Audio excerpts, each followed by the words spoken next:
Good morning to all readers out there. I'm Book Dragon Erin and ready to share with your kids my little book review on The Mystery of the Toxic Playground by Willow Night. If you haven't already checked out my video upload from last week, I reviewed the first book in the series, and even though I don't generally read children's literature, I'm actually going into the teaching field, which is pretty much a family tradition, and I want to have a wide variety of books to read to my students during reading time. I thought, why not review these books on my booktube channel as well? It would be so cute. And that's what I'm doing now. Anyway, let's get right into the video.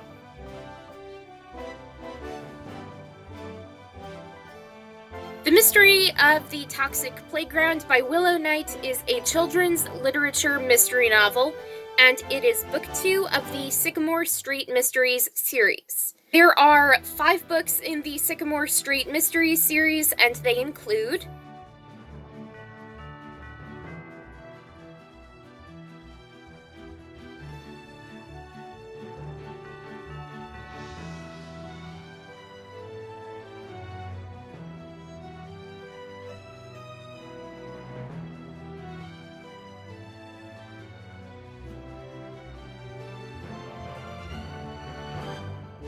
As far as the summary goes, Josh gets a new video game which he is obsessed with, but Noah, his older brother, convinces him to play with him and Olivia, who is the new girl in town, at their playground. When the trio get to the playground, some guy in a green jumpsuit is walling off the playground and declaring it closed for the time being. Why? It's really weird because a ton of kids have been getting sick immediately after playing at the playground, and nobody knows why. Olivia with her tech stuff, Noah with his brains, and Josh with his tools, they watch the playground from afar and wonder what the heck is going on. Not another ghost, right? Don't worry, some ghosts just want to be your friend. Or at least in my experience, ghosts just want to be my friend for some reason. My mom's a historian, she has historical sites, we say hi to ghosts. Moving on. Anyway, the guy in the green jumpsuit seems sketchy and weird. And he's even shown up at Noah and Josh's house to ask their parents about lead paint and the construction of their house.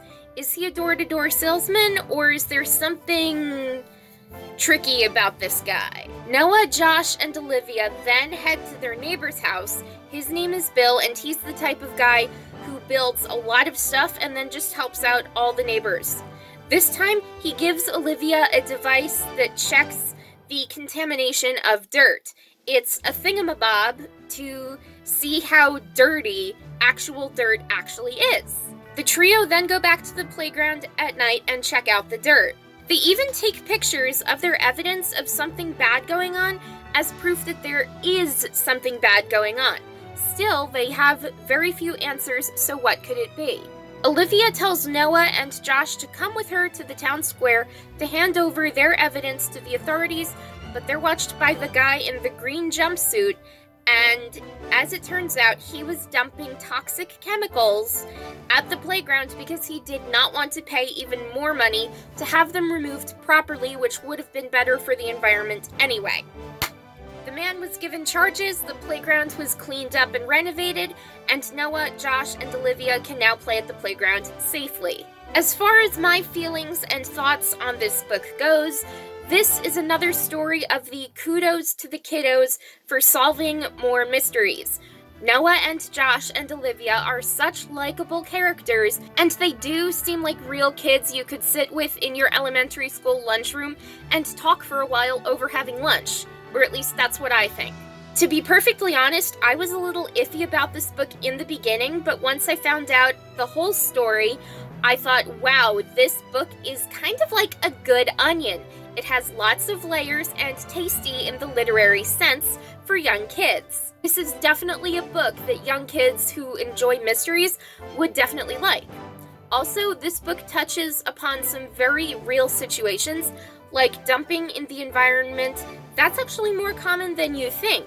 Heck, some guy in my hometown was dumping chemicals in the late 1990s, and on really hot summer days, you can still smell the remnants of the stuff in the dirt, which has never gone away, and I swear I can still smell it, and it's horrible. I think to myself, yuck, and how unhealthy that is for the environment. It really irritates me. And my dad, he's the chief environmental educator for the state of New Jersey, so if he recommends books to little kids about the environment with a flair of mystery, this book would definitely be the one he would pick, besides, of course, The Lorax by Dr. Seuss. And as someone going into the teaching field, this book is definitely one that I will be reading to my students when I give a no littering lesson on the environment. And as far as ratings go, Amazon rates this children's book 4.7 out of 5 stars, Goodreads rates the book 4.3 out of 5 stars, and my rating, 3 out of 5 stars.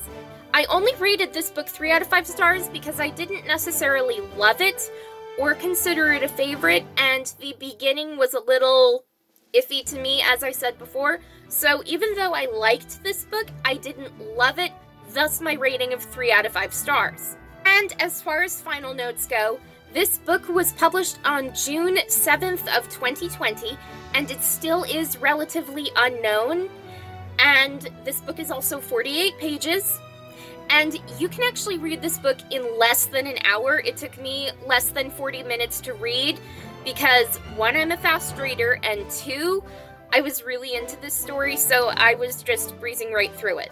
Anyway, that is all for today, so if you enjoyed my little book review video of this children's literature mystery novel, like this video now, comment which books are your favorite reads, subscribe to my booktube channel to get more videos like this, turn on that notification button to get weekly updates. I post every Sunday now.